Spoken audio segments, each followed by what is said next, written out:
সুলতা সেদিন চলে গিয়েছিল, কিন্তু পরদিন সন্ধ্যায় সুলতাকে সামনে রেখে সুরেশ্বর বললে, আজ আমার মুলতবির জবানবন্দি আরম্ভ করতে গিয়ে আমাকে পিছিয়ে যেতে হচ্ছে সুলতার। 1857 সালে বীরেশ্বর রায় এসেছিলেন কীর্তিহাটে, তখন মিউটিনের সময়। পিছিয়ে যাচ্ছি 1815 থেকে 16 সালে বীরেশ্বর রায়ের জন্মের আগে। না গেলে যে গোপন পাপ রায়বংশের রক্তের ধারায় বয়ে চলেছে, পুরুষ থেকে পুরুষান্তরে তার কথা বলা হবে না, আর সেইটাই বলবো। যেই কথা সযত্নে গোপন করে গেছেন রত্নেশ্বর রায়, যার আভাস মাত্র দিয়ে ডায়েরিতে স্পষ্ট লিখেছেন, সেই কথা লিখিতে পারিব না। সজ্ঞানে মৃত্যু হইলে এই 1860 সালের ডায়েরিখানি আমার চিতায় দগ্ধ করিতে বলিব। আর সেই গোপন কথা আমি পেলাম পুলিশের খানা তল্লাশির সময়, যখন তারা খাস কাছারির কাঠের সিন্দুকভর্তি চিঠিপত্রের দপ্তর বা ফাইলগুলো কাঁকড়া বিছের ভয়ে তছনছ করে দিয়ে গেল। তখন এক কথায় তত্ত্বের খোলে মুড়ে বলতে পারি, সেই পাপ ধর্মজীবনের ছিদ্র দিয়ে প্রবেশ করা পাপ, আর সম্পদ এবং সংসার জীবনের মধ্যে বাসা বাধা পাপ। কিন্তু তাতে গুরুত্বটা ঠাওর করা যাবে না, কি ঘটেছিল তাই বলতে হবে। সোমেশ্বর রায়ের কন্যা বিমলার বিয়ে দিয়েছিলেন সন্ন্যাসী শ্যামাকান্তের পুত্রের সঙ্গে, বিমলাকান্তের সঙ্গে। আর তার কারণ, তান্ত্রিক সন্ন্যাসী শ্যামাকান্তরই কী সব তান্ত্রিক ক্রিয়াকর্মের ফলেই সোমেশ্বর রায়ের স্ত্রী রাজকুমারী কাত্যায়নী সন্তান হয়ে বেঁচেছিল। এবং শ্যামাকান্ত একদিন দুর্যোগের রাত্রে নৌকো করে কীর্তিহাটের ওই পারের জঙ্গলের মধ্যে সিদ্ধপীঠ সাধন ভজন করে ফিরবার পথে নৌকোডুবি হয়ে ভেসে যান। সোমেশ্বর রায় তার সঙ্গেই ছিলেন। তিনি ভক্তি এবং আগ্রহবশে শ্যামাকান্তের শিষ্য হিসেবে সঙ্গে থাকতেন। নৌকোডুবির পর অনুতাপ হয়েছিল যে তিনি বাঁচলেন আর গুরুর মতো শ্যামাকান্ত বাঁচলেন না, তাকে তিনি বাঁচাতে পারলেন না। পাপ এতে দুজনের। ধর্মের পাপ এই শ্যামাকান্তের, আর সংসার সম্পদের পাপ সোমেশ্বরের। মাতৃবংশ আর পিতৃবংশ।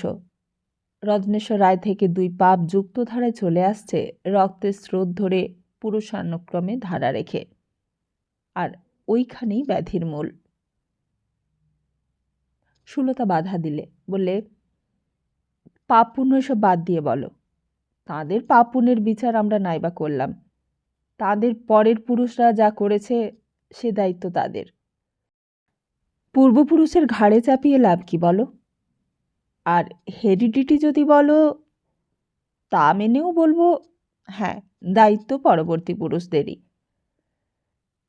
সুরেশ্বর একটু চুপ করে থেকে বললে, হেরিডিটি অমোঘ, এ এড়ানো সহজে যায় না। সে চেহারা থেকে মুদ্রাদোষ থেকে চরিত্র পর্যন্ত সব। কিন্তু আমি শুধু তাই বলছি না, ওই পাপ পুণ্যই আমি বলবো। আমি বিশ্বাস করেছি, আর তার কারণ, যে চিঠিগুলো পেয়েছি তার বিবরণ থেকে আমি বিশ্বাস করেছি এমন পাপ আছে যাতে সৃষ্টির মহাপ্রকৃতির অভিসম্পাত পড়ে, মানুষের ওপরে পড়ে, বংশের ওপরে পড়ে। আর তাছাড়াও বাস্তব সংসারের ক্রিয়া প্রতিক্রিয়ায় এক পুরুষের কর্মের ফল অন্য পুরুষকেও ভোগ করতে হয়, তাও তো হারায় না সংসারে। রায়বংশের পূর্বপুরুষের কৃতকর্মের ফল সেদিন গুয়ানপাড়ায় দেখে এসেছিলাম। তার কিছুদিন আগে অতুলেশ্বরের কেছে শিবু সিং বলে ছেলেটির অ্যাপ্রুভার হয়ে সাক্ষী দেওয়ার মধ্যে প্রত্যক্ষ প্রমাণ পেয়েছি। ধর্ম, ভগবান, পাপ সেকালের মানুষের জীবনে প্রত্যক্ষ সত্য। কালকের জবানবন্দির মুলতবির সময় এসেছিল, আজ তাই স্বাভাবিকভাবেই উঠেছে। ও নিয়ে তর্ক করতে বসিনি, আর তুমিও করো না। তাহলে তর্কেই রাত্রিটা শেষ হয়ে যাবে। ধর্ম আর ভগবতী সন্ধানে 1815 সালে শ্যামাকান্ত গৃহত্যাগ করেছিলেন। সুরেশ্বর সেই বারান্দা ঘেরা ছবির ঘরেই কালকের মতো আলো জেলে বসে প্রতীক্ষা করছিল। ছবিগুলোর দিকে তাকিয়েই সে বসেছিল। হাতে সিগারেট পুড়ছিল, সামনে টিপয়ে একটা শূন্য গ্লাস। সুলতা ঘরে ঢুকতেই সে বললে, এসো। সুলতা বললে, এলাম, কিন্তু অর্চনা কই? তোমার ব্রজেশ্বরদা আছে শুনলাম, তিনি? সুরেশ্বর বললে, তারা কালীঘাটে গেল দর্শন করতে। ব্রজেশ্বর বাবু তো? সুরেশ্বর বললে, হ্যাঁ, অন্ধ। তবু মায়ের সামনে যাবে, প্রণাম করবে, কাঁদবে। একটু চুপ করে থেকে বললে, মানুষটাই পাল্টে গেছে সুলতা। একমাত্র নিষ্ঠুর আঘাতই মানুষকে পাল্টাতে পারে। পাথর মানুষ ফেটে গিয়ে ঝর্ণা বের হয়, আবার জল ভরা দিঘি বন্যার পর রাশিকৃত বলতে মজে গিয়ে মরুভূমি হয়ে যায়। রাজকুমারী বউ কাত্যায়নী দেবীর জন্য যে পুকুর কাটিয়ে ঘড়াভিষেক দুধ ঢেলে দুধ পুকুর নাম দেয়া হয়েছিল, সেটা 1942 সালের সাইক্লোনে কাঁসাইয়ের বানে এমনিভাবেই মজে বালির মরুভূমি হয়ে গেছে। ব্রজেশ্বরদা অন্ধ হয়ে লাঠি ধরে ছেলে নিয়ে কীর্তিহাটে যখন, সেটা তখন 48 সাল, আমি খবর পেয়ে দেখতে গেলাম। তখনও নাট মন্দিরে প্রণাম করছে আর ঝরঝর চোখের জলের ধারায় ভাসছে। শান্ত করে বললাম, ভয় কি প্রজোদা? আমি তোমার চিকিৎসা করাবো, তুমি ভালো হয়ে যাবে। ও বললে কি জানো? বললে, না না রাজা ভাই, না, চোখ আর আমার দরকার নেই রাজা ভাই। চোখ গিয়ে আমি কাঁদতে শিখেছি, কান্না ভুলে যাব। অনেক হেসেছি রাজা ভাই, অনেক। জীবনটাকেই হাসি কৌতুক করে নিয়েছিলাম। কান্নার সুখ জানতাম না, এ বড় সুখ। চোখ আর আমার চাই না। আমার ধনেশ্বর কাকা ব্রজদার বাপ, তিনি অ্যাক্টিং করে কথা বলতেন। ব্রজেশ্বরদা সেদিন বিল্লমঙ্গল থেকে আবৃত্তি করেছিল, ভেবে দেখো মন, কত তোরে নাচায় নয়ন। শুনে আমারও চোখ দিয়ে জল এসেছিল সুলতা। মনে হয়েছিল গোটা রায় বংশের অন্তরাত্মা যেন আবৃত্তি করছে। সুলতা এসেছিল একরকম মন নিয়ে, মনটা তার আরেক রকম হয়ে গেল। ব্রজেশ্বর কেমনভাবে আবৃত্তি করেছিল তা সে শোনেনি, কিন্তু ওর কথা যদি সত্যি হয় তবে তার ছোঁয়ার যেন আজ সুরেশ্বরের কণ্ঠেও রয়েছে বলে মনে হলো তার। রঘু এসে চায়ের ট্রে নামিয়ে দিলে। সুরেশ্বর বললে, গ্লাসটা নিয়ে যা, আর বলে দে সুলতাও আজ খাবে। অর্চনাদের ফিরতে একটু দেরি হবে, ওরা হয়তো খেয়েও আসতে পারে। কালীঘাট থেকে ওরা অতুলের বাসায় যাবে দেখা করতে। সুলতা বললে, অতুল? ও, সেই অতুলেশ্বর কাকা তোমার? হ্যাঁ, সে তো এখন একজন লিডার, কতগুলো সরকারি কমিটির মেম্বার। তার বাসা আছে, সে রায় লেখে না, আর লেখে ভট্টাচার্য। ও, ডিঞ্জার গ্রুপের অতুল ভট্টাচার্য কিষাণ লিডার? হ্যাঁ, রায়বংশের রায় এবং ঈশ্বরত্ব সে বাদ দিয়েছে। কীর্তিহাটে সংস্রব সে আর রাখে না। এখন 3-4টে সরকারি কমিটির মেম্বার। পলিটিক্যাল সাফারার হিসেবে 2খানা ট্যাক্সি পেয়েছে। সে তার জীবন নতুন করে আরম্ভ করেছে। আসছে ইলেকশনে সে অ্যাসেম্বলিতে দাঁড়াবে। সুলতা হেসে বললে, লোকে বলে পুণ্যের ফল নাকি দেরিতে মেলে, কিন্তু আমি তো দেখছি পণ্য যদি চেঁচিয়ে করে তবে তার ফল হাতে হাতেই। সুরেশ্বর বললে, সেইটা পলিটিক্সের পুণ্য সুলতা। সে কি ট্রেজারি বেঞ্চের দলে কি অপোজিশনে? ট্রেজারির দলে নগদ বিদায় আছে, কিন্তু অপোজিশনে পজিশন আছে। ভগবানের রাজত্বে পাপ বলো পুণ্য বলো, দুয়ের ফলই না পাকলে পড়ে না। কিংবা ডিম থেকে বাচ্চা হওয়ার মতো। সেসব যাক, শোনো, কালকে 1857 সাল পর্যন্ত এসেছিলাম, আজ কিন্তু পিছিয়ে আরম্ভ করতে হবে। 1815 থেকে 16 সালে। রায়বংশের পাপের কথাটা আগে বলবো। 1815 থেকে 16 সালে শ্যামাকান্ত ভট্টাচার্য নামক এক কুলীন সন্তান, তার প্রথম বয়সের ছবি নেই। প্রথম ছবি ওই দেখো, ওই কালীঘাটে সোমেশ্বর রায়ের সঙ্গে। চোখে পাগল পাগল দৃষ্টি, দাড়ি গোঁফে ঢাকা মুখ, ঝাঁকড়া চুল। তখনই আধপাগল, পেশাদার কুলিনের ছেলে, অর্থাৎ বাপ কৌলিন্য মূলধনের জোরে যশোর অঞ্চল থেকে পশ্চিমবঙ্গের কুলিনের কন্যাদায় উদ্ধার করে বেড়াতেন।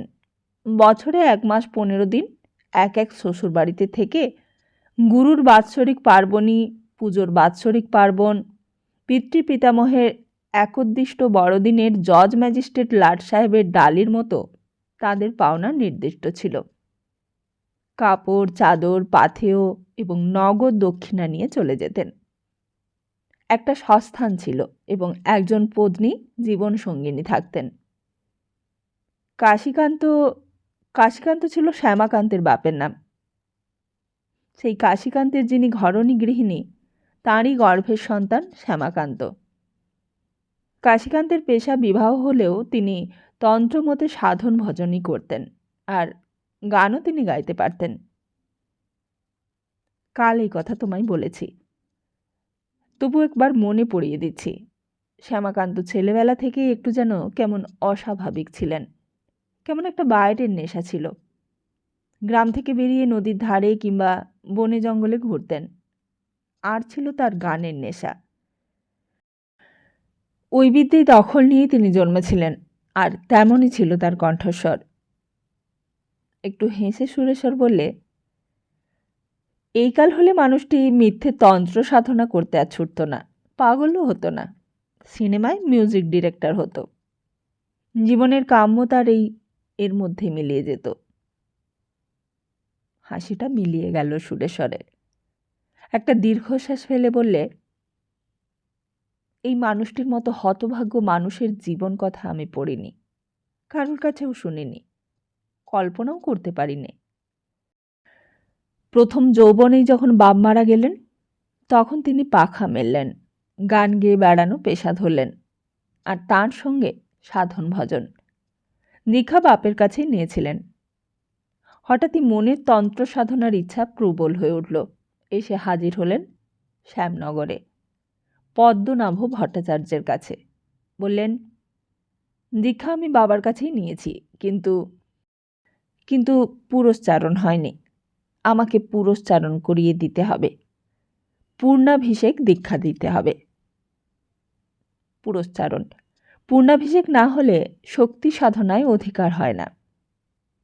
পদ্মনাভ ভট্টাচার্য বললেন, 1 সপ্তাহ এখানে থাকো, আমি দেখি তোমার ওই অধিকার আছে কিনা, তারপর আমি বলবো। সুন্দর সুপুরুষ চেহারা, নবীন বয়স, কথায় বার্তায় উল্লাস, দুঃসাহসী। তার উপর তার গান, মার্গ সঙ্গীত, শ্যামা সঙ্গীত, 2 গান অপূর্ব। হাঁ হাঁ করে হাসেন, সারা রাত গান করে কোনো ক্লান্তি নেই। শ্যামাসঙ্গীত তখন রামপ্রসাদ সদ্য বিগত, বাংলাদেশ রামপ্রসাদের গানের স্রোতে ভেসে যাচ্ছে। কীর্তন গানে একসময় বাংলাদেশ ভেসেছিল, আর তেমনি করেই ভেসেছিল শ্যামা সঙ্গীতের কালটা। 7 দিনের মধ্যেই গোটা শ্যামনগর জয় করে নিয়েছিলেন শ্যামাকান্ত। তার বয়সী নবীন দলের পাণ্ডা হয়ে উঠেছিলেন। মানুষটা বিচিত্র ছিল, যেখানে থাকে সেইখানটিকেই নিজের ঘর করে নিতে পারে কয়েক ঘন্টার মধ্যেই। তার নিজের সংকোচ নেই। অসংকোচ নবীন শ্যামাকান্ত গৃহস্থেরও সকল সংকোচ ভেঙে দেন। পদ্মনাভ ভট্টাচার্যকে একদিন ঠাকুর মহাশয় থেকে বাবা ঠাকুর, আর দ্বিতীয় দিনে বাবা বলতে লাগলেন। তার গৃহিণীকে মা ঠাকুরন থেকে মা বলে আপনার হয়ে গেলেন। পদ্মনাভ ভট্টাচার্যের 11 বছরের কুমারী কন্যা মহালক্ষ্মী তার পরম ভক্ত হয়ে উঠল। 7 দিনের দিন পদ্মনাভ বললেন, দেখো, তোমার লক্ষণ জন্মলগ্ন সব বিচার করে আমি দেখেছি বাবাকান্ত, তোমার ভাগ্য খুব জটিল। আবার সাধকের লগ্ন লক্ষণ সবই আছে। তোমাকে সস্ত্রীক সাধনা করতে হবে। ঘরে থেকে সাধনা করলে তুমি রামপ্রসাদের মতো মাকে পাবে, আর স্বয়ং মাও তোমার কন্যা হয়ে এলেও আসতে পারেন। আর সন্ন্যাসী হলে এই সাধনায় তোমার বিপদ আছে। শ্যামাকান্ত নিজের হাতের রেখা দেখতে দেখতে বলেছিলেন, কি হবে? তা আমিও দেখতে পাচ্ছি না বাবা। বলতেও পারছি না, তবে হতে পারে অনেক রকম।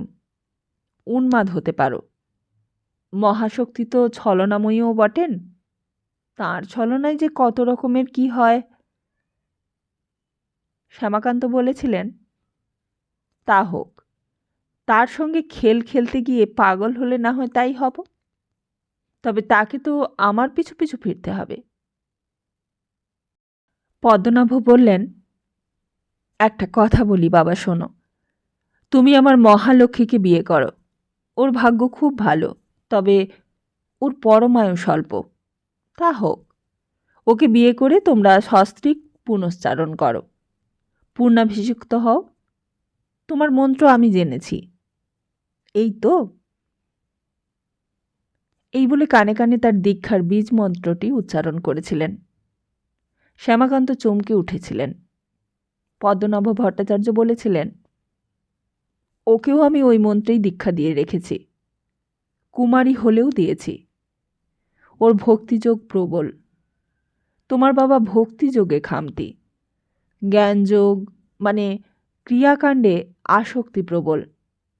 তুমি এমন শ্যামা সঙ্গীত গাও, শুনে অন্যজনে কাঁদে। তুমি কাঁদো না। ও তোমার সঙ্গে থাকলে দুটোর মিল হবে, আর তাতে কল্যাণ হবে, সিদ্ধি পাবে। আমারও ওই এক মেয়ে। আমার যজমান পাবে, লাখরাজ পাবে, শিষ্য সেবক সব পাবে। বাবা, তোমাকে আমি সোজা করেই বলি, কাঁদতে শিখতে হবে তোমাকে আগে। তা দেখো, ভক্তিতে কাঁদা সোজা কথা নয়। মায়ায় মমতায় শোকে দুঃখে নরম হতে হবে বাবা কান্ত। সন্ন্যাসী হলে যত শুকনো আছে তার থেকেও শুকিয়ে যাবে। তখন আছাড় মেরে ভাঙলে তবে যদি জল বেরোয়। বুঝেছ? শ্যামাকান্তের ভুরু কপাল সব কুঁচকে উঠেছিল। তিনি যেন ভাবতে শুরু করেছিলেন কথাটা। পদ্মনাভ বলেছিলেন, একটা সত্য কথা বলবে বাবা? শ্যামাকান্ত দৃষ্টি ফিরিয়ে তার দিকে তাকিয়েছিলেন, কিন্তু ভুরু ললাটের কুঞ্চন মেলয়নি। পদ্মনাভ বলেছিলেন, আমার কথায় রাগ হচ্ছে নয়? শ্যামাকান্ত এবার হেসে বলেছিলেন, তা হচ্ছিল। হ্যাঁ, হবে। আমি জানি যে হবে। আর এখন যে কথাটা জিজ্ঞাসা করব তার জবাব দাও তো বাবা। বলুন। রাগ না করে বেশ ভেবে আমাকে সত্য কথা বলতে হবে। হ্যাঁ, বলুন। এই ধরো, এই যে তুমি ঘুরে বেড়াও, হাসো, গান করো, তোমার এমন রূপ, তোমাকে সবাই ভালোবাসে, মেয়ে পুরুষ বলতে গেলে সবাই। তা বাবা, থেমে গিয়ে হেসে বলেছিলেন, রাগ করতে নেই আমার কথায়। আমাকে গুরু করতে এসেছো। বলো তো, মেয়ে ছেলেদের, বিশেষ করে যুবতী মেয়েদের দিকে তাকিয়ে তোমার মনে কি ভাব জাগে? মনে মনে মা বলে তার মুখ থেকে চোখ ফিরিয়ে মাটির দিকে তাকাও না? শ্যামাকান্ত বেশ ভেবেই ঘাড় নেড়ে জানিয়েছিলেন, না। হুম, আমি জানি। তোমার লক্ষণেই রয়েছে এই কথা। তা জানো তো, চণ্ডীতে আছে, স্ত্রিয়া সকলা সমস্ত জগৎসু। মহাপ্রকৃতি এই জগতের নারী প্রকৃতির মধ্যেই নিজেকে প্রকাশ করে রেখেছেন। এদের মা বলতে পারলে তিনি মায়ের মতো দয়া ঢেলে দেবেন, বুকে করবেন। না পারলে বাবা, শিব হতে হবে। তাও সব রূপী শিব। না হলে তিনি আঘাত করবেন, তোমার বুকে চড়ে ধেই ধেই করে নাচবেন, শেষ পর্যন্ত গ্রাস করবেন। এখন তুমি ভেবে দেখো। সেদিন সন্ধ্যা পর্যন্ত ভেবে শ্যামাকান্ত পদ্মনাভ ভট্টাচার্যের কথায় রাজি হয়েছিলেন। তার কন্যা মহালক্ষ্মীকে বিবাহ করে শ্বশুরের কাছে তন্ত্রশাস্ত্রের শিক্ষা নিয়েছিলেন এবং তাকে পটল গুরু করে পূর্ণাভিষিক্ত হয়ে পুরস্চারণ করে ক্রিয়াকর্ম শুরু করেছিলেন। খানিকটা শান্তও হয়ে এসেছিলেন, তবে ছিল গানের ঝোঁক, সেইটা কমেনি। সেটা ক্রমশই বেড়ে চলেছিল। কোথাও কোনো বড় ওস্তাদের খবর পেলে আর ঘরে থাকতে পারতেন না, ছুটতেন।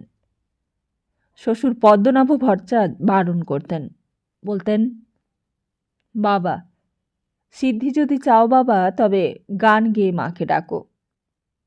বুঝছো না, তুমি গাইবে, মা শুনবে, বুঝলে? এই যে তুমি বড় বড় ওস্তাদের পেছনে ছোট, তাদের আসরে কেলিয়াতির মার প্যাঁচ শোনো, এর মধ্যে অনেক কেরামতি। লাঠির দুই মাথায় আগুন জেলে খেলোয়াড়েরা খেলা দেখায়, লোহার গোল বালায় ন্যাকড়ায় জড়িয়ে আগুন ধরিয়ে 4টে-5টে নিয়ে লোফালোফি করে। সেটা কেরামতেই বটে, কিন্তু তাতে রান্নাও হয় না, হোমযজ্ঞও হয় না। এমনকি বাবা, তার আলোতে কাজকর্ম, রাত্রে আধারে পথ চলাও হয় না। কিন্তু শ্যামাকান্ত ওই কথা মানতে পারতেন না। আবার পঞ্চপর্বে, অমাবস্যায়, পূর্ণিমায়, চতুর্দশীতে, অষ্টমীতে, সংক্রান্তিতে মাঝরাত্রে উঠে চলে যেতেন, শ্মশানে জপ করতেন। আর এর মধ্যেই বছর 3 পর মহালক্ষ্মীর সন্তান হল, বিমলাকান্ত। শ্যামাকান্ত ক্ষুণ্ণ হয়েছিলেন। কই, কন্যা হলো কই? শ্বশুর বলেছিলেন, সময় হলেই হবে বাবা, সাধনাতে অধীর হলে চলে। মা তোমাকে তো কৃপা করেছেন মনে হচ্ছে, আগে বংশধর দিলেন, এইবার হবে। এই সময় হঠাৎ জ্বর বিকারে মারা গেলেন পদ্মনাভ ভট্টাচার্য। শ্যামাকান্ত এইবার গুরুহীন হয়ে, বাধাবদ্ধহীন হয়ে উঠলেন। তার খেয়ালিপনা বেড়ে চলল। মধ্যে মধ্যে শ্মশানচারী হতেন, আবার মধ্যে মধ্যে গানের খেয়ালে মাততেন। গানের খেয়ালে মাতলে তখন বড় বড় জমিদারির ধনির বাড়ি গিয়ে উঠতেন এবং গান শোনাতেন। গান শুনিয়ে শিরোপা নিয়ে ফিরতেন 2 মাস 3 মাস পর। শাশুড়ি পদ্মনাভ ভট্টাচার্যের গৃহিণী তখন নিজের কপালে ঘা মেরে বলতেন, এই কি কপালে ছিল মহালক্ষ্মীর? একটা লক্ষ্মী ছাড়া বাউন্ডুলের হাতে পড়েছে। ঘরের দেবসেবা অচল, যজমানের ক্রিয়াকর্ম চলে না, শিষ্যরা মন্ত্র নিতে এসে ফিরে যায়। শেষ পর্যন্ত কি বড় ভট্টাচার্যের পার বন্ধ হবে? কপাল, আমার সব কপাল। কন্যা মহালক্ষ্মী তা গায়ে লাগত এবং স্বামীর আচরণও তাকে আঘাত দিত। একটা নিদারুণ অবহেলা তিনি অনুভব করতেন স্বামীর আচরণের মধ্যে। তবে শান্ত মানুষ ছিলেন তিনি। তিনি নীরবেই সব সহ্য করতেন। তবু ঝগড়া হতো মধ্যে মধ্যে স্বামী স্ত্রীর মধ্যে। মহালক্ষ্মী মৃদু স্বরে বলতেন, আর শ্যামাকান্ত চিৎকার করতেন, এবং সেই চিৎকারের মধ্যে একটা কথাই ঘুরিয়ে ফিরিয়ে আসত। তিনি বলতেন, শ্বশুর তাকে প্রতারণা করেছেন।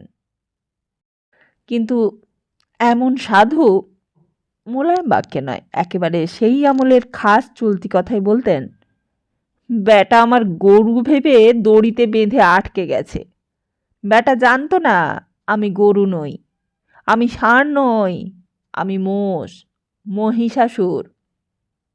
খোলছানি মার খেয়ে বাঁধা আমি থাকবার নই। দড়ি যেদিন ছিঁড়বে সেই দিন তছনছ করে দেব সব। হ্যাঁ। তার সেই মূর্তি দেখে শিউরে উঠতেন স্ত্রী মহালক্ষ্মী এবং তার মা।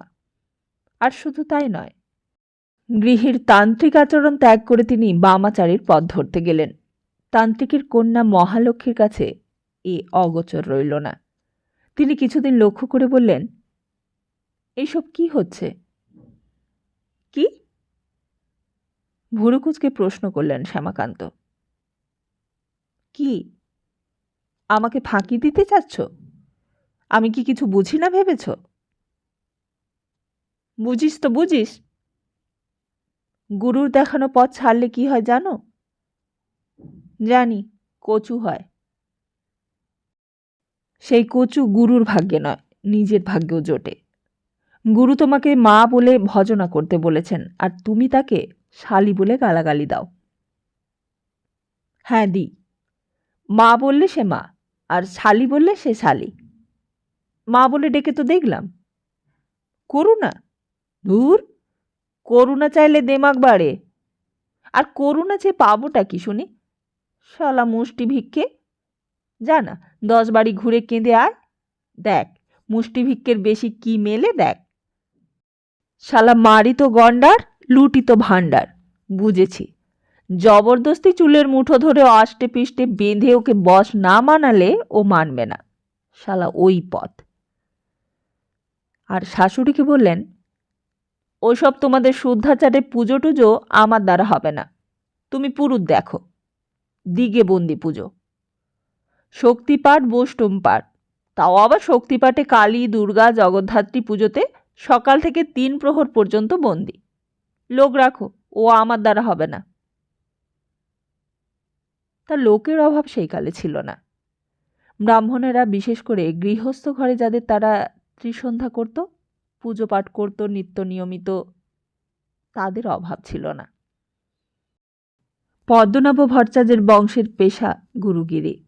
তাদের প্রত্যেকের ঘরে ছিল শালগ্রাম শিলা, আর ছিল শরিকানি শক্তি পূজা, দুর্গাপূজা, কালী পূজা, জগদ্ধাত্রী পূজা সব হতো।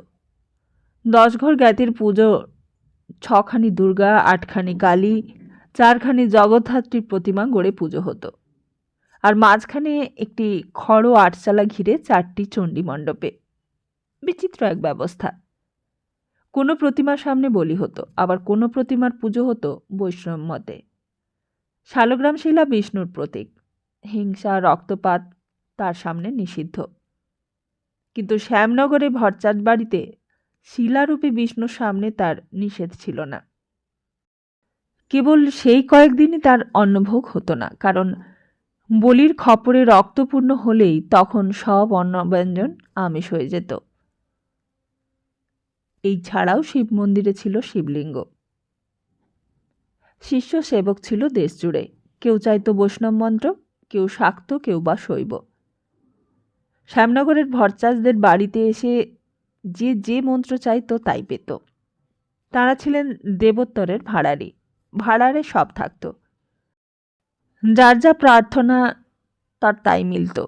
জমিদারেরা অধিকাংশই ছিলেন জগদ্ধাত্রীর উপাসক, বিশেষ করে শাক্ত জমিদারেরা। মহারাজা কৃষ্ণচন্দ্র রায় জগদ্ধাত্রীর পূজা করেছিলেন প্রথম। গোটা বাংলার হিন্দু সমাজের সমাজপতি রাজ ঐশ্বর্যের বাংলায় বিক্রমাদিত্য নবরত্নের সভার মতো সভা, তেমনি প্রতিষ্ঠা। লোকে বিশ্বাস করত জগদ্ধাত্রী পূজার ফল, আর তাই জমিদারদের বাড়িতে জগদ্ধাত্রীর মন্ত্র উপাসক ছিলেন বেশি। রানী ভবানী ছিলেন, লোকে বলতো সাক্ষাৎ ভবানীর অংশোদ্ভূত। মহিমায় রাজরাজেশ্বরী, বুদ্ধিতে একটা সাম্রাজ্য চালাতে পারতেন। মির্জাফরেরা যখন ষড়যন্ত্র করে ইংরেজদের সাহায্য নিয়ে নবাব সিরাজউদ্দৌলাকে উচ্ছেদের মতলব করে, তখন তাঁর কাছেও লোক পাঠিয়েছিলেন তারা। লোকে তাকে বলতো অর্ধবঙ্গেশ্বরী। তার বিধবা মেয়ে পরমাসুন্দরী তারাকে বড়নগরে গঙ্গার ঘাটে দেখেছিলেন সিরাজউদ্দৌলা, গঙ্গার উপর নৌকো থেকে। দেখে পাগল হয়েছিলেন পাবার জন্য। রানী ভবানী মেয়েকে কাশী পাঠিয়ে দিয়ে রক্ষা করেছিলেন। মির্জাফরেরা বিশ্বাস করেছিল রানী নিশ্চয়ই ষড়যন্ত্রে উৎসাহের সঙ্গে যোগ দিয়ে সাহায্য করবেন, কিন্তু তিনি তা করেননি। তিনি যে কথাটা বলেছিলেন বাংলাদেশে সেটা প্রবাদ বাক্য হয়ে গেছে। আজও লোকে বলে, খাল কেটে কুমির এনো না। রানী ভবানী পোষ্যপুত্র রামকৃষ্ণ রায় পঞ্চমুণ্ডির আসনে বসে কালী সাধনা করতেন। আজও বড়নগরে সেই পঞ্চমুণ্ডির আসন আছে। রানী বাংলাদেশে নাকি 1 লক্ষ কালী প্রতিষ্ঠা করেছিলেন। গ্রামে নগরে তার জন্য নিষ্কর জমি দিয়েছিলেন। সেই পূজা সে নিষ্করের ওপর আজও চলে। রামকৃষ্ণ রায়, মহারাজা রামকৃষ্ণ রায় সুলতা যেখানে সবাসনে বসতেন, তার সামনে আজও আছে গোপাল মন্দির। রানী ভবানীর কন্যা তারা দেবীর প্রতিষ্ঠিত গোপাল। সেইকালের বাংলাদেশে শক্তি মন্দিরের পাশে সব বাড়িতেই নারায়ণ সেবা, যুগল বিগ্রহ সেবা আছে। সুতরাং গুরুগিরি যাদের পেশা, তাদের ঘরে পূজার এই বিচিত্র প্রথা থাকবে, তাতে আর আশ্চর্যের কি আছে সুলতা? সুলতা হাতের চায়ের কাপটা ট্রের ওপর নামিয়ে দিয়ে বললে, পড়েছি আমি কিছু কিছু, শুনেছিও, কিন্তু এমন অর্থহীন ব্যাপার যার মাথা মুন্ড নেই, এইটা আমি জানতাম না। সুরেশ্বর হেসে বললে, মাথা থেকে হাত, হাত থেকে পা, পা থেকে আঙুল, সবই তারা হয়তো বেঁচে থাকলে দেখিয়ে বুঝিয়ে দিতে পারতেন, কিন্তু সেটা আমি পারবো না। তবে এইটুকু বলতে পারি যে এর ভেতর থেকে শুদ্ধাচারী পরিচ্ছন্ন মানুষের অভাব ছিল না।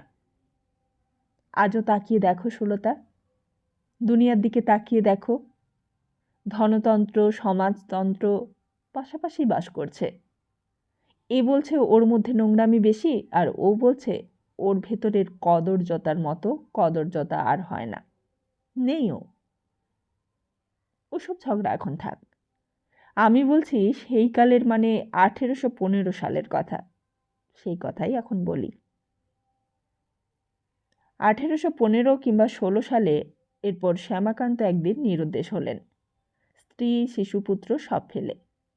এরা ভেবেছিলেন গেছে, আবার ফিরবে 2-3 মাস পর। শ্যামাকান্ত যেতেন তো মধ্যে মধ্যে গান শোনাতে, সেই রকম। কিন্তু না, আর ফিরলেন না। শ্যামাকান্ত বেরিয়েছিলেন পূর্ণ সন্ন্যাস নিয়ে, তান্ত্রিক সন্ন্যাসী হয়ে বেরিয়েছিলেন। সিদ্ধি তাকে পেতেই হবে। সন্ন্যাসের নিয়ম হলো সব ত্যাগ করতে হয়, নাম পরিচয় জাতি বর্ণ, ব্রাহ্মণ হলে উপবীত, এবং বলতে হয় ইহলোক এমনকি পরলোক পর্যন্ত ত্যাগ করে তবে সন্ন্যাস নিতে হয়। কিন্তু শ্যামাকান্ত তার তানপুরার মমতাটি ছাড়তে পারেননি, সেইটিকে ঘাড়ে করে নিয়ে বেরিয়েছিলেন।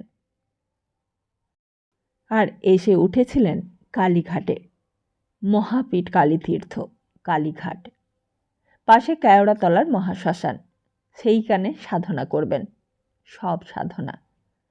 কালীঘাটে এসে দিন কয়েকের মধ্যেই তার খাতির জমে উঠেছিল, সন্ন্যাসী হিসেবে নয়, গায়ক হিসেবে। কেওড়াতলার শ্মশান তখন সত্যই মহাশ্মশান। 1816 সাল। তখন সুন্দরবনের আভাস কলকাতার ময়দান থেকেই শুরু হয়েছিল। মধ্যে মধ্যে বাঘের উপদ্রব হয় আশেপাশে, মধ্যে মধ্যে ডাক শোনা যায় রাত্রে। তার মধ্যেই নিশাচরের মতো ঘুরে বেড়াতেন। রাত্রে জপ করতেন, শবের সন্ধান করতেন। একদিন একটা শব পেলেন, জোয়ারের গঙ্গার জলে ভেসে যাচ্ছিল। শ্যামাকান্ত স্নান করছিলেন, দেখতে পেলেন জোয়ারে ভেসে যাচ্ছে একরাশি কালো চুল, আর ঢেউয়ে ঢেউয়ে ভেসে উঠছে একটা যুবতীর নারী দেহ। তিনি ঝাঁপ দিয়ে পড়ে সাঁতারে গিয়ে ধরলেন সেই দেহকে এবং তুলে নিয়ে এলেন সঙ্গে করে। তখন শীতকাল, মকর সংক্রান্তিতে গঙ্গাসাগর সঙ্গমে স্নানের জন্য সাধু সন্ন্যাসীর ভিড় জমেছে। তিনি সেই দেহ টেনে এনে লুকিয়ে রাখলেন সযত্নে। তিথিও নাকি অভীষ্ট তিথি ছিল। সেই রাত্রে তিনি শ্মশানের নিবিড়তম অভ্যন্তরে তার যে আসন ছিল, সেইখানেই সবাসনে বসেছিলেন। কিন্তু সিদ্ধি তার হয়নি, হয়েছিল উল্টোটি।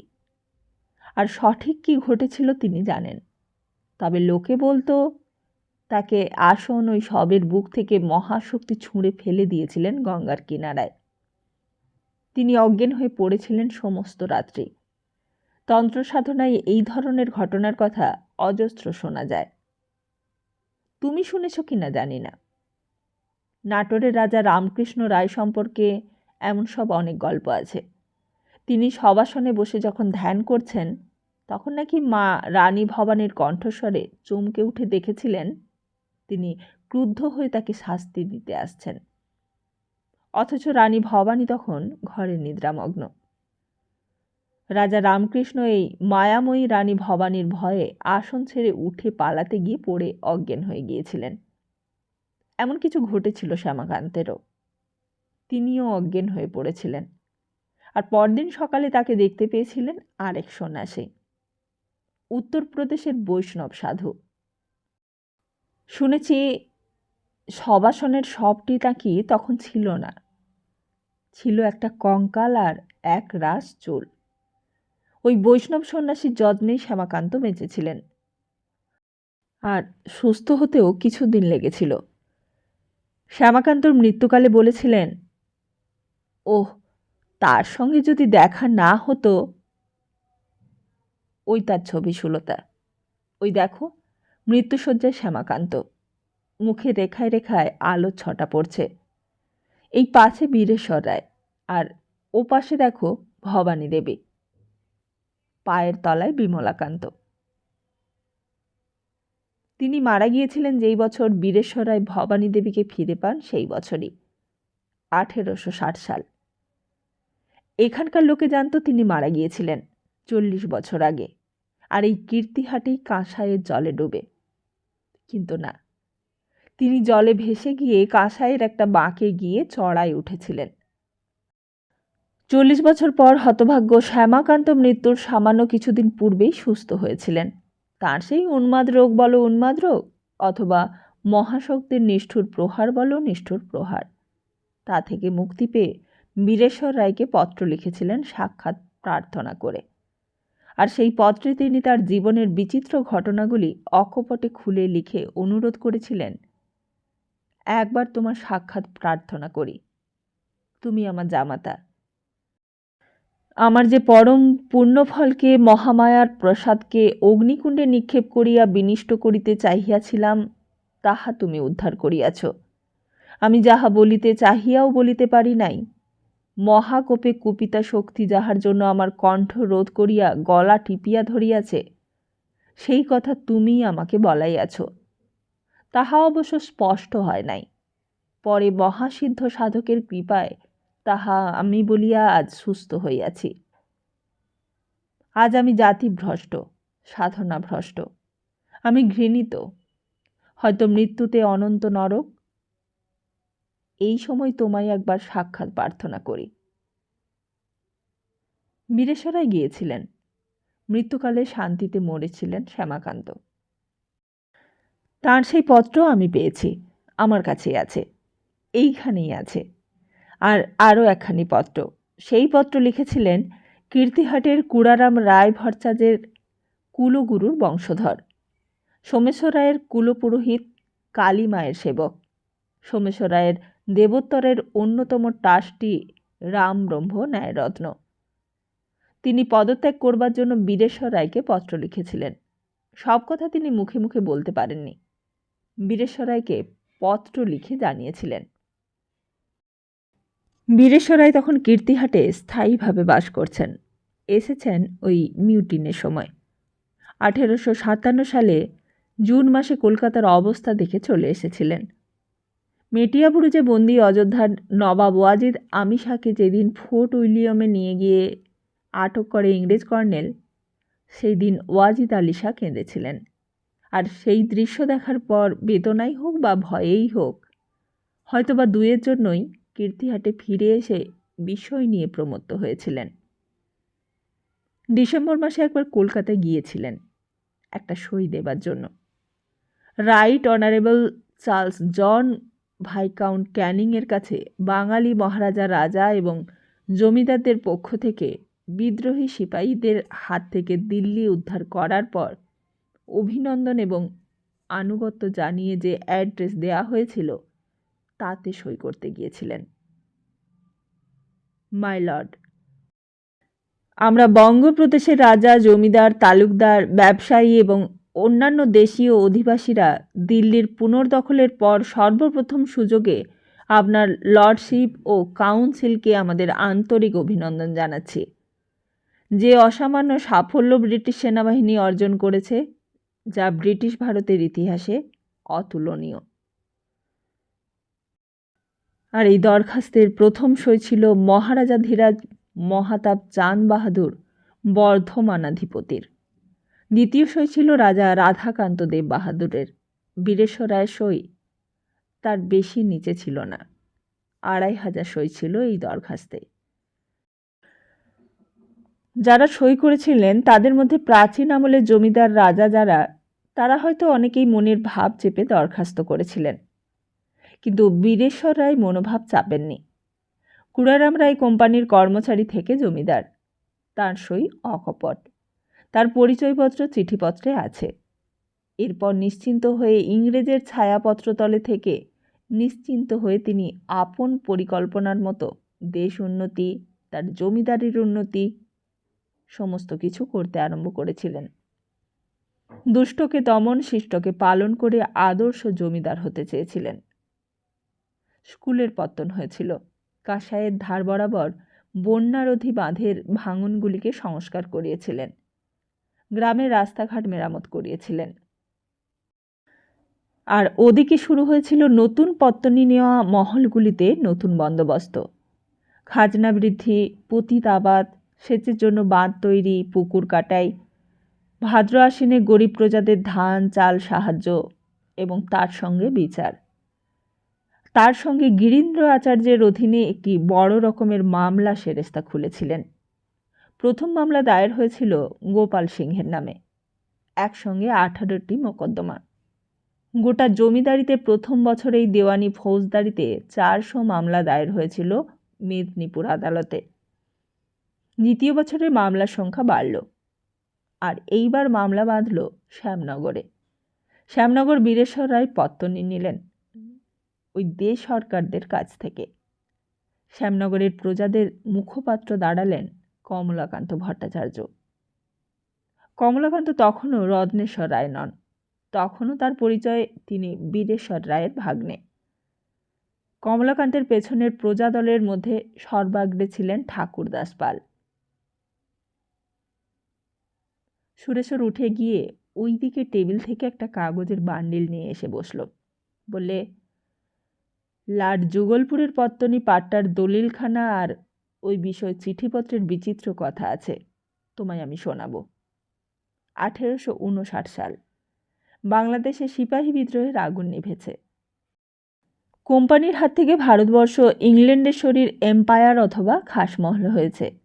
British empire established by law, এই তার বয়ান। জমিদারেরা পার্মানেন্ট সেটেলমেন্টের আইন বলে জমিদারির ঊর্ধ্ব অর্ধের মালিক, কিন্তু ইংল্যান্ডের শরীর ইংল্যান্ডজাত প্রজাদের রাইট কালা আদমির চেয়ে অনেক বেশি। তারা তখন ব্যবসা খুলে বসেছে এক প্রান্ত থেকে আরেক প্রান্ত পর্যন্ত। সেই সময় নীলের কুঠির সাহেবদের দাপট উঠল চরমে। নীল বিদ্রোহ বাংলার ইতিহাসের আরেকটা অধ্যায়। আর এখান থেকেই নতুন যুগের আন্দোলনের শুরু। জন রবিনসন বীরেশ্বর রায়ের বন্ধু ছিল। ছেলেবেলা সে এই সময় শ্যামনগরে কুঠির পত্তন করেছিল। শ্যামনগরের জমিদার দে সরকারেরা জন সাহেবের কুঠিতে টাকা লগ্নি করে রবিনসন সাহেবের সঙ্গে হাত মিলিয়েছিল। দে সরকারেরা যুগলপুরের ব্রাহ্মণ, সংকপ, কায়স্থ প্রজাদের বিদ্রোহের জন্য করেছিলেন এটা। ব্রাহ্মণ প্রজা বড় খারাপ সুলতা, তার মানে ইন্টেলেকচুয়াল বলতে পারো। দে সরকারদের কর্তা ছিলেন প্রথম মহাজন, যে চড়া সুদে টাকা ধার দিতেন, লাট যুগলপুর, খান চারেক মৌজা, তার অন্তর্গত শ্যামনগর, রাধানগর, এই দুইখানি গ্রামই বড়। রাধা ও শ্যাম নামাঙ্কিত দুখানি তৌজোর জন্যই নাম যুগলপুর। আর এই ছাড়া দুটি চক দুখানি। একখানিতে 16 আনা মুসলমানের বসতি, নাম ছিল চক ঠাকুরপাড়া, আর অন্যখানির নাম চক পাকপাড়া বা পাইকপাড়া। এইখানকার বাসিন্দাদের মধ্যে মুসলমান, বাগদি, বীরবংশী ও বাউরিদের মিলিয়ে বাস। লাট যুগলপুরের ইতিহাস একটু বিচিত্র। সেই ইতিহাস না বললে সবটা পরিষ্কার হবে না তোমার কাছে। একমাত্র মুসলমান সম্প্রদায়ের গ্রাম ঠাকুরপাড়া মিয়ারাই এইখানকার তালুকদার ছিলেন। ঠাকুরপাড়ার মিয়ারা মুসলমান হলেও উপাধি ছিল ঠাকুর। তার কারণ ছিল বীরেশ্বর রায়ের আমলের 100 বছর পূর্বেও এই ঠাকুরেরা ছিলেন ব্রাহ্মণ। প্রসিদ্ধ যোগীর বংশ ছিল ঠাকুর বংশ। যোগজাগ অনেক কিছু ছিল এই বংশে। মাননীয় ব্রাহ্মণ বংশ। 1741-42 সালে বর্গীরা যখন বাংলাদেশে প্রথম গঙ্গাপালের মতো এলো, যখন কুড়ারাম ভট্টাচার্য 10-11 বছরের ছেলে মায়ের হাত ধরে ঘর থেকে বেরিয়ে পথে পথে পালিয়েছিলেন, সেই সময় এই ঠাকুর বংশের প্রধানজন ত্রিভুবন ঠাকুর নসিব গুণে ঠিক ঠিক বলে দিয়েছিলেন যে পথে এই বিপদ হবে, আর বিপদ থেকে নবাব রক্ষা পাবেন এবং শেষ পর্যন্ত জিতবেন। ভাস্কর পণ্ডিত আর ফিরবেন না। এই কথাটি পর্যন্ত ছিল তার ভবিষ্যৎবাণীর মধ্যে। আর সমস্ত কিছুই অক্ষরে অক্ষরে ফলে গেলে নবাব সন্তুষ্ট হয়ে এই লাট যুগলপুর তাকে দিয়েছিলেন সামান্য 100 টঙ্কা রাজস্বের বিনিময়ে, এবং নিজের গায়ের বহুমূল্য শাল খুলে তাকে পরিয়ে দিয়েছিলেন। আর সেই শাল গায়ে দিয়ে গ্রামে ফিরলে বংশের নবীনেরা কথাটা গৌরব করে বলে বেরিয়েছিলেন। তখন ত্রিভুবন ঠাকুর শুধুই ঠাকুর, লাট যুগলপুরের জমিদার। কিন্তু যুগলপুরের যশমানধারী ব্রাহ্মণেরা এই অনাচার সইতে পারেননি। তাঁরা বলেছিলেন নবাবের গায়ের শাল, ওই শাল গায়ে তিনি মুসলমানি খাদ্য খেয়েছেন। হাত না ধুয়ে রুমালে হাত মুছে সেই হাত ওই শালে ঠেকিয়েছেন। ত্রিভুবন ঠাকুর যখন সেই শাল গায়ে দিয়েছেন তখন তার হাত শালে ঠেকেছে, সেই হাত মুখে ঠেকেছে, সুতরাং তার জাত গেছে। কলমা না পড়েও তিনি মুসলমান হয়েছেন। ত্রিভুবন ঠাকুরদের যোগ সিদ্ধির জন্য খাতির ছিল অসাধারণ। শ্যামনগরের ব্রাহ্মণদের রাগ ছিল তাঁদের ওপর, রাধানগরের কায়স্থদেরও রাগ ছিল। তার কারণ ঠাকুরেরা কায়স্থদের শূদ্র বলে তাদের কোনো দান ধ্যান দিতেন না, তাদের মন্ত্রও দিতেন না। তারা ছিলেন ব্রাহ্মণদেরও পূজনীয়, তাদের প্রতি এদের অবজ্ঞাও ছিল। সুতরাং এই নবাবিশাল দান নেওয়ার ত্রুটি সুযোগ তারাও ছাড়লেন না। তারা ব্রাহ্মণ সমাজের পঞ্চজন এবং রাধানগরের কায়স্থ সমাজ তাকে পতিত করে প্রতিশোধ নিলেন। ত্রিভুবন ঠাকুর কিন্তু টললেন না। তিনি বললেন, যিনি দেশের অধিপতি তিনি জাতির ঊর্ধ্বে। শাস্ত্রে বলে সর্বদেবময় রাজা। তিনি তার গলা থেকে মুক্তার মালা কিংবা স্বর্ণহার খুলে দিলে তা গ্রহণ করতে আছে, আর শাল গ্রহণ করলেই দোষ? এই পক্ষ বলেছিল স্বর্ণ রৌপ্য মণিমুক্ত কখনো অশুদ্ধ হয় না, উচ্ছিষ্ট স্পর্শ করে না। শাস্ত্রে আছে বিষ্ঠাতে স্বর্ণখণ্ড পড়ে থাকলেও তাকে লক্ষ্মীর প্রসাদ বলে তুলে নিতে হয়, ধুলেই শুদ্ধ। শাল বস্তু, সে পশম রেশম কার্পাস যাই হোক না কেন। ত্রিভুবন ঠাকুর প্রশ্ন করেছিলেন পদ্মনাভ ভট্টাচার্যের পিতামহ জনার্দন ভট্টাচার্যকে। জনার্দন ভট্টাচার্য বন্ধু ছিলেন তাঁর। গোপনে সাধন ভজনের তত্ত্ব আলোচনা করতেন তারা। জনার্দন ভট্টাচার্য চুপ করেই ছিলেন, তার অন্তরের কথা তিনিই জানেন। তবে সপক্ষে বিপক্ষে কোনো কথাই তিনি বলেননি। ত্রিভুবন ঠাকুর প্রশ্ন করেছিলেন, জনার্দন, তুমি কি বলো, তোমার মত কি? জনার্দন বলেছিলেন, আমি তো দেশের বাইরের নয় ত্রিভুবন, আমি কি বলবো? ত্রিভুবন আর কোনো কথা বলেননি, চলে এসেছিলেন নিজের ঠাকুর পাড়ায়, এবং কয়েকদিনের মধ্যেই মেদিনীপুরের ফৌজদারকে সংবাদ দিয়েছিলেন যে তিনি ইসলাম ধর্ম গ্রহণ করবেন। মেদিনীপুর থেকে মোল্লা মৌলভী এবং কিছু সিপাহী আনিয়ে বাড়িতেই কলমা পড়েছিলেন। তার আগে বাড়ির বিগ্রহ এবং শিলা যা ছিল সব বিসর্জন দিয়েছিলেন গঙ্গার গর্ভে। ভেঙে অঙ্গহীন করতে বোধহয় পেরে ওঠেননি। এবং ঠাকুরপাড়ার জ্ঞাতিবর্গ যারা, তাদের বলেছিলেন যারা কলমা পড়তে রাজি আছে তারা থাক এই পাড়ায়, আর যারা রাজি নও তারা অত্যন্ত এই পাড়া ছেড়ে অন্যত্র চলে যাও। শ্যামনগর রাধানগর যদি যাও তবে ভূমি আমি নিষ্কর করে দেব, কিন্তু এই পাড়ায় বাস সে তোমাদের সুবিধে হবে না, আমারও হবে না। যারা কলমা পড়বে আমার সঙ্গে থাকবে তাদের আমি প্রত্যেককে 20 বিঘা নান কাট দেব, তাদের ছেলেপুলেদের নবাব সরকারের চাকরির ব্যবস্থা করে দেব। তা তোমরা বুঝে দেখো। তবে এটা মনে রেখো, পতিত তোমরাও আমার সঙ্গে হয়েছ। নবাব দরবার থেকে ফিরে এসেই তোমাদের সকলের বাড়িতে আমি মুর্শিদাবাদের মিষ্টান্ন পাঠিয়েছি, তোমরা খেয়েছ। কেবল 2 ঘর ছাড়া সকলেই ত্রিভুবন ঠাকুরের সঙ্গেই থেকে গিয়েছিল, তাকে ছাড়তে চায়নি তারা। 2 ঘর চলে গিয়েছিল স্থানান্তরে, শ্যামনগর রাধানগরেও তারা থাকেনি।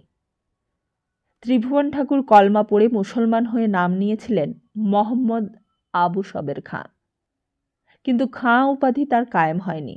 লোকে তাকে ঠাকুর বলেই চিনত, আবু ঠাকুর।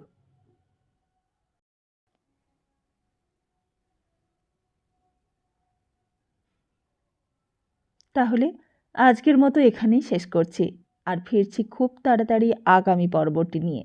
ততদিন ভালো থাকুন, সুস্থ থাকুন আর সবাইকে ভালো রাখুন। নমস্কার।